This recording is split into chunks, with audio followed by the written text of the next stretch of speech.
in a later date. So welcome. Today we are presenting the U.S. higher education system and process, and mainly as far as families that have either studied abroad, come from a different country, and and they're not really familiar with the U.S. higher education system. So that's what we're going to be talking about today. It's going to be very general, very at the higher level, just because I don't think we have enough time to just dig into all of that. But I will give my email at the end, and you're more than welcome to email me, and then we can follow up on the one-on-one as well. Okay, so what we will cover today is mainly the academic calendar, the search, the admissions deadline, the application fees, admissions requirement, tuition and fees, housing, and visa and other permits. So this is, again, at a higher level, and then we'll dig in a little bit later if you want to, either give me a call or you can even email me. So this is a brief background of the higher education system. And really, we have to understand that in the United States, the systems varies from institutions to institutions. They varies on the types of degree that they're awarded, number of students that are attending, the degree of funding and control from the government. So when we say control of the government, meaning that it's a public institution and what kind of funding they may be receiving from the government. And then we have the nonprofit and for-profit institutions here in the United States. So that differ on, how much revenue they want to, how much revenue they want to base themselves on, and then and that's basically their company and the way it is formatted. So one thing to know, I'm going to have that at the end of the slides on every slide. Students can go to LCPS Go, click on Naviance, and then click colleges, and they will have a Supermatch college search. And I'm leaving it here just because maybe some of you have students that are freshmen, juniors, or sophomores, and they haven't really digged into the whole Naviance portion. We will be using Naviance a lot. And this is a system that helps us to also gather the teacher recommendations. But for students, they can also determine, if they don't know really what they want to do, they can go on to their assessment and figure out their skills. They can figure out their career clusters. And then the Supermatch college search will help determine through filters, where they want to be. Do they want to be in a small college, big college, et cetera, et cetera. So just have it there, and I will send these slides in the recording later on so you can refer back to it, but it's on LCPS Go Naviance. So under Naviance as well, you have the self-discovery home, and this is a bunch of assessments for students just to kind of find out who they are. They're discovering themselves. They have a personality test, and I like to tell the students to take them every year just because, they grow, different exposure, change their minds. Like we all do the same as well. Okay, so after high school, we have different options here in the United States. Is that we have the gap year. Gap year, it's basically students after high school, they take a year off. They don't go to college. They just discover, they do different opportunities. Some of them can be starting working for a year before joining college. A lot of students can be admitted to a university, and then they're asked the university to defer their admission a year later so that they can take advantage of a 1 year off of exploring the world, traveling, going to something very similar to the Peace Corps abroad and helping other countries. So this is what gap year is. After high school, you also have the apprenticeships and, learning. So that's another options for students. Students can go to work, and depending on this company will be able to also sponsor their learning and pay for their education. We have a program that we work. We like to have them over once in a while, and we had one of our students graduated and go to one of those programs. It's called the Richard Bland FAME program. You've probably seen it in some of the newsletters that I've sent out. But it's basically you work for manufacturing here in Virginia, and then they place you will be placed to a manufacturing company in Virginia, and then you have 2 days where you are working at a company and 3 days where you're going to the college, Richard Bland College. And they pay for the education, and on top of that, the students get paid working at the manufacturer. So that's another option. Of course, we have the trade schools for any students that want to go to the beauty field, the cosmetic or mechanics or HVAC. All of that is also an option, and then they will earn money right away after their certificate. Of course, there's a military option. That's for U.S. citizen and green card holders.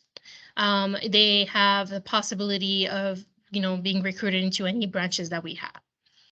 And then we are going to be talking later on into the type of colleges that we have here in the United States. So state community college, state colleges or community college, they do offer certificates, 2 years or 4 years, depending on where you are. Here in Nova, on Northern Virginia Community College, is the one that it's the biggest community college in the United States, and they offer a 2-year program and a path that is directly connected to GMU, George Mason University. And then you have another option, which is just go directly into universities, and the universities can be either public or private, and it's either 4-year, 6, all the way to doctorate. Here in the United States, we have about 3,700 degree granting institutions, and all have a different admissions policy. So that's why we work closely with students to make sure that they meet the requirements of each of all the universities that are trying to apply to. All right, so this is the path. So try to kind of make it as clear as possible. Of course, if you have questions, let me know.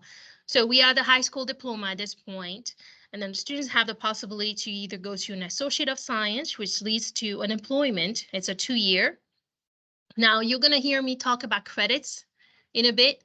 An associate in general, whether it's Associate of Science or Associate of Arts, is a 2-year degree, 60 credits. So I'll talk about that a little later. You also have the options of going to an Associate of Art, which Nova offers that, and lets you transfer to a 4-year school. Same thing, 60 credits, you spend 2 years. Then the option of a student is to either go from a high school diploma straight to a Bachelor of Arts and Science and go for 120 credits. Now, if the student wants to go directly to a bachelor, it will last about 4 years. So between 120 and 130 credits. If the student starts from an Associate of Arts, we'll spend 60 credits at Nova, let's say, and then another 60 credits in the Bachelor of Arts, the total combining 4 years.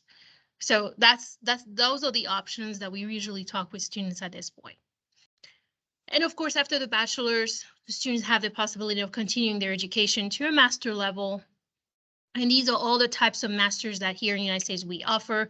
There are some other particular masters that are being offered in different institutions, and they name it the way they want to name it, with their own acronyms as well. After the master, doctorate. Although we have a lot of programs that go from bachelor's directly to doctorate. I've seen this for medicine, for example. It's a BA to MD path, and the application process starts in the college, usually at the, we'll say, 3rd year of the bachelor level. So again, we can talk about that a little later, but there's many paths and different universities offer different things. So that's why the research is very important. So program length. So this is a screenshot from a Virginia Tech computer science program. And just to kind of explain a little bit what credits mean. 1 credit equal an hour of class, 3 credit, 3 hours of class, 4 credits. In general, it's 4 hours of class or 3 hours of class with 1 hour of lab. In general, students, when they go to college, they take about 12 to 15 credits a semester or 4 to 5 classes. Now, this varies per program, per the strength of the student is able to maintain the load, the class load, every term. So for example, here for the computer science program, fall semester first year, they have 1, 2, 3, 4, 5 classes with one pathway, which is probably a class that is directly connected to the computer science elective. So maybe they want to do software engineer, maybe they want to do cybersecurity and all of that. So in this case, it's a pretty heavy load. So we have to understand that, you know, different universities will have different loads. So this is Virginia Tech, but if we go to a different university, they may have a different load on the first semester. That is also an important aspect when researching a college. It's not just looking at how well the college has ranked or how much what is the acceptance rate at the college. It is also to look into the program, the specific program that the students want to go into, and look at the classes that are going to be available in that program, like I'm looking right now. So it's a lot of research, but that's why we ask the students to start early. Again, the search for the college fit that's how we like to call it here, is a college fit. Students need to ask themselves these questions, and parents as well. The academics, does the college you're considering offer classes and learning opportunities that you're looking for? What is the retention rate? What is the graduation rate? Retention rate is important. That means that the first year students have a great support from the different professors and program administrators that enable them to go to the second year. If we see a lower retention rate, that means that, you know, the program is not as strong and students lose motivation and decide to just drop the class or drop the whole entire degree and leave. So this is an important part to look at. The campus culture. Do you want a big school, small one, urban, country? You know, all of that is really at a personal level. You know, what is your family looking for? Again, that little super match college search that I showed you earlier, that is on Naviance. That's a great way of finding out. And sorry, my lights just went out. Okay, I guess we're gonna look like that. Financial aid. What are the scholarships that are offered, and do they consider standardized scores for the scholarships? So that's an interesting side of it. So financial aid encompasses the government aid, encompasses also the institutions aid, and also the state aid. Virginia offers some scholarships as well and some grants. ACT and SAT sometimes are being considered for scholarships. So when a college says that we are test optional, that is for the admission process, but they may be needing their test scores for scholarship purpose. So you got to be very strategic when we look at a college. Career development, that's another big one. What are professional opportunities offered for students? Career fairs, companies networking, do they have a strong connections with big companies? Do you see a lot of students being hired, you know, from these companies? So this is something to look into. Now, consider your educational objectives before you search. That's another important part. Are the students looking to just be enrolled in a college, but really not thinking about the academic aspect of it? Or do they have a set mind on going to computer science or astronomy? Are they set on that? If that's what it is, then good. Then they can start searching for the college that fits that. But knowing what they want to do will help tremendously when doing the search. There are some colleges in Virginia and in the United States that do not require for you to already be electing a major. Some of them can be undecided, that's how we call it, undecided. And they can still go into college and spend their first 2 years kind of figuring out what they want to do, and then they specify their major in the third year.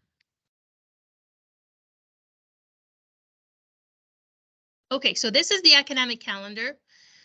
You will see that the first, on the early application deadline, this is number 1, is happening around September and October. So the first year, senior year, the last year, sorry, and then senior year, when as soon as they arrive from the summer break, this is when we start really applying, really thinking about college. This is the important part of the application process. In January, you have also number 2, the regular application deadlines. These are all the second side of the deadlines. Colleges will have many deadlines where you can decide which one is best for you to apply. Early application deadlines are always the best because you have your first foot on the door, right? Some universities will have early applications and regular application deadline. You still can be considered for regular application deadline, but then the pool starts shrinking on how many spots are available in a way. So that's something to look into. Some universities will only have regular application deadlines, and that's totally fine. In May 1st, here in the United States, we have a national candidate reply date. So if you already received your admissions decision in December, let's say from Virginia Tech, you can take your time to think about the different options, how much you're going to have to save to pay for college. You can take all this time, and by May 1st, this is when Virginia Tech requires you to say, are you coming or you're not? So how they want you to give them a final decision by May 1st, and this is nationwide. Admission requirements. So many institutions refer to the holistic admission process. And what that means is that they are looking into the person. They want to know who you are as a holistic view, in a holistic view. So you have the academic performance they want to look into, which includes the transcripts and the test scores. They want to know your background. They usually ask for race and ethnicity as a background when you do the application. Personal qualities, you usually show that through an essay or small prompt paragraphs. Activities, did you do sports in high school? Did you volunteer? Did you work? Did you, all kinds of activities that are part of your engagement in high school and for your future career. And then there's other factors that are specific to universities' requirements. A bunch of different universities will ask things. One of example is the interest, the demonstrated interest. That's one thing that they want you to show, that you're actually really willing to attend the college. And how do you do that? Simple open house. They want you to come to the open house to demonstrate that you're interested in the college. They want you to submit an information card. That's an interest for them. They will record your name, and then once they start reading the application, they will see that you have been here at the open house, you have sent me a form, etc., etc. So that is part of specific university requirement. And then again, they all set their own admissions requirement process and decision-making criteria. So it's not one fits all, right? It's really by the university. Some admissions requirement will be based strictly on high school grades. Some, for the most part, they will look at 9th to 11th grade transcripts and the first half of the 12th grade. They may also look at the SAT and ACT. They may. So that is an important thing to know. So when you apply to a college, you're really applying at the beginning of your senior year. So you really haven't taken any classes yet. You haven't really had any grades much. So really, you have to make sure that between 9th and 11th grade, your classes are solid. you have good grades, and you're going, you know, on a good, if you're going a good path on having good grades and continuing rigorous classes, AP and dual enrollment if needed. If you don't know about the test scores, if there are universities that are requiring that, go to fairtest.org. They have an extensive list of test optional colleges. But again, remember that test scores may still be needed for scholarships. The cost. So we got to the money part now. Each college sets its own tuition, housing, meals, and other fees. Costs at public universities are generally lower than private, but private universities may offer more generous financial aid. And that's the reason is that they're not binded by the government regulation. So the private universities may have more of you may be able to negotiate the price better by asking different, by applying to more scholarships to discuss the cost, and say, talk with the financial aid of the college itself, and then you may be able to negotiate. Some universities offer financial aid for international students and those holding different visas. So that's something that you have to ask directly to the admissions office and the financial aid office of the university. They may be able to waive the out-of-state fee so that they can also reduce the net cost. Private versus public. Public universities charge tuition based on residency status, so in-state or out-of-state. So in-state being like you've been a resident from Virginia, and out-of-state is that you're an international student, you have a different visa holder, or you come from a different state, from Tennessee. Private universities do not differentiate that. So if you go to a private university, you pay the same price whether you live in Virginia or you come from Tennessee or you're international. Now, just to give you a bulk range here, public universities' costs can range from $8,000 to $30,000 a year. And I should have probably specified that. This is annual. Private universities can range from $36,000 to $70,000 and even more. This is annual again, but I've seen some that can be per semester. So half a year. Good to know, FAFSA, free application for federal student aid, is only for U.S. citizens, green card holders, and certain refugee status. So that's another thing that you want to discuss. I can help you with this. I was a past financial aid administrator at a college, so I have insights on that. Ask the admissions office for an out-of-state waiver and only pay for in-state fees at a public university. That's what I was mentioning earlier. And apply to many scholarships. Scholarships can be offered from universities, can be offered by the county. Here at Loudoun County, we have many scholarships, and you probably see that on my weekly newsletter. I have a link that gets updated every time. So apply to many scholarships. It's very important. Some scholarships can be offered starting junior year. It's rare, but I've seen enough already that they're starting to kind of come up. So juniors can also be applying to scholarships, and if they're receiving a scholarship, they will be waiting to offer and pay for the cost of tuition once they graduate high school. So that's a visa and other permits. So non-immigrant international students usually enter the U.S. using 3 visa type. So if you're coming directly from outside of the United States, you have to, apply for a visa at the embassy, the U.S. consulate or the embassy. And usually it's an F1 student visa. That's the one that a student will use. J1 is for exchange students, and M1 is for, if you're going for culinary art or something that is very short program. So here for our presentation's sake is F1. And so in order to gain that status, there are 2 options. Either you travel outside, you leave the US and apply for a new visa at the US consulate at your country. And then that's how you get your F1. You work closely with the admissions representative from the university, and then they will guide you. So that's one way. The other way, and this is where you have to really have probably an immigration specialist, a lawyer, to get you on board for that, is change the status within the US. That may take a little longer.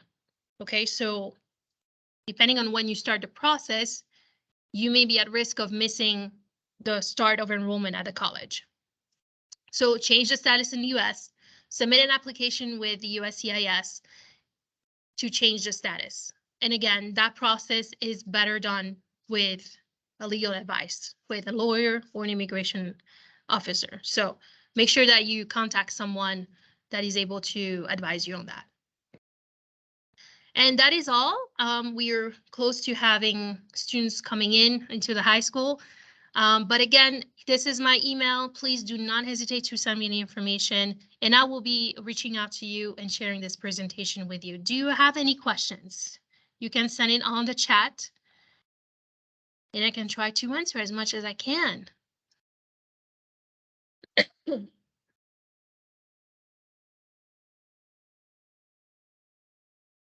Okay.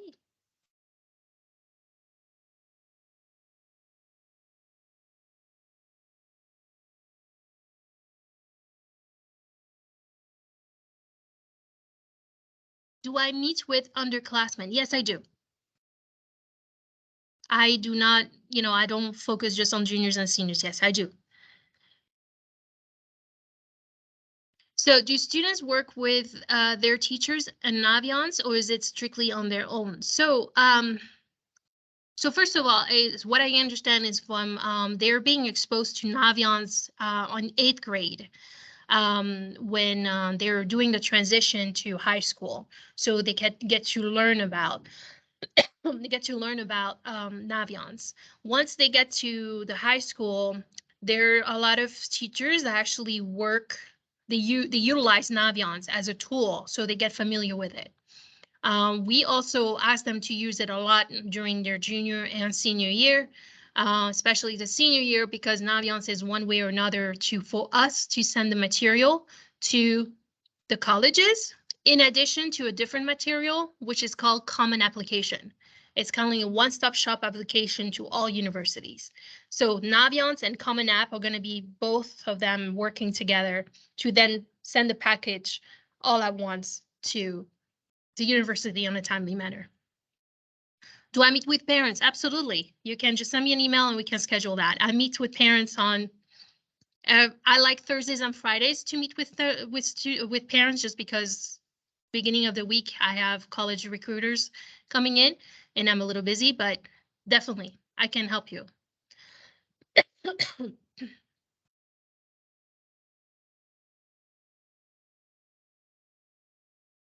So for volunteering hours, there are not any specific hours to meet. There are a few high schools not in this area that are asking to meet a minimum of volunteering hours in order to graduate high school, but this is not the case here. However, some universities may ask for an amount of hours, but I haven't seen this vary. So just make sure that they do on every year since freshmen, they do some type of volunteering hours on their own.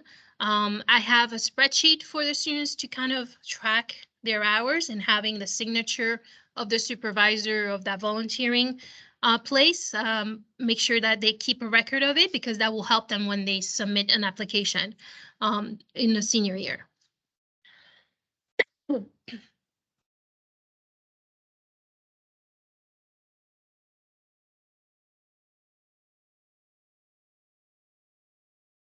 Any other questions? I think someone is typing.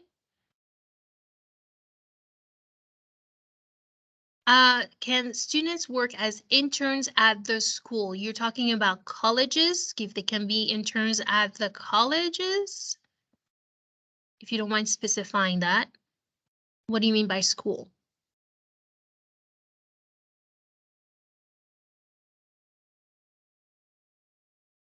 Oh, at Rockridge. No, I don't believe so. Working as interns,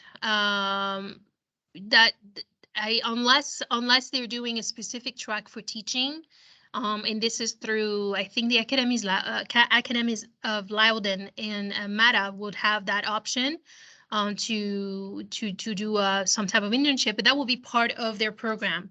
One thing I can tell you about the internships is that you have to be careful because students are minors, right?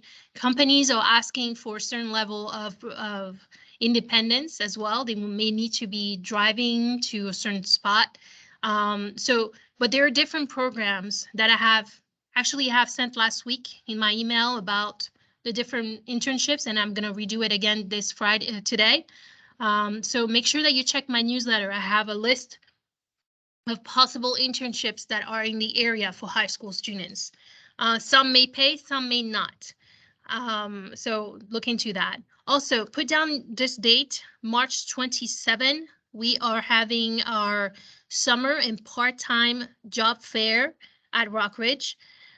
And I will be making sure that we have a lot of companies requiring, that are offering internships. So make sure that you mark this date. It's March 27. And I have more information later on, so please check my email.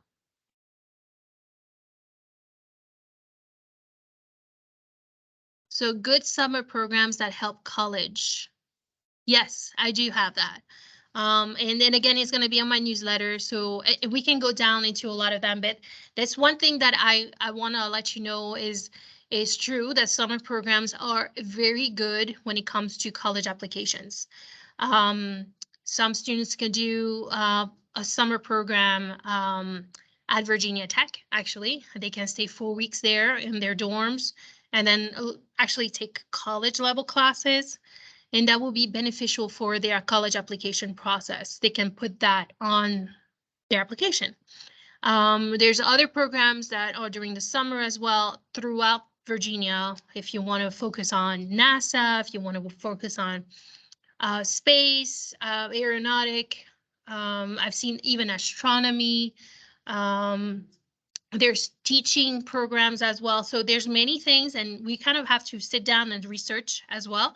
But they are there. College summer programs, I believe they're amazing just because they really give a different experience for the students, and they can add that not only to their resume that they participated, but also to their college application, and it's a bonus point. That is also the demonstrated interest when it comes to a university.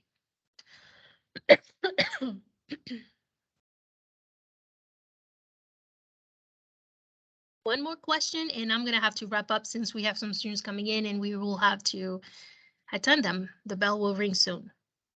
Okay, you're welcome. If you have any questions, again, you can send it to me to my email, directly to my email. I'm pretty responsive when it comes to that. And I totally appreciate you joining, and I think that's beneficial for everybody.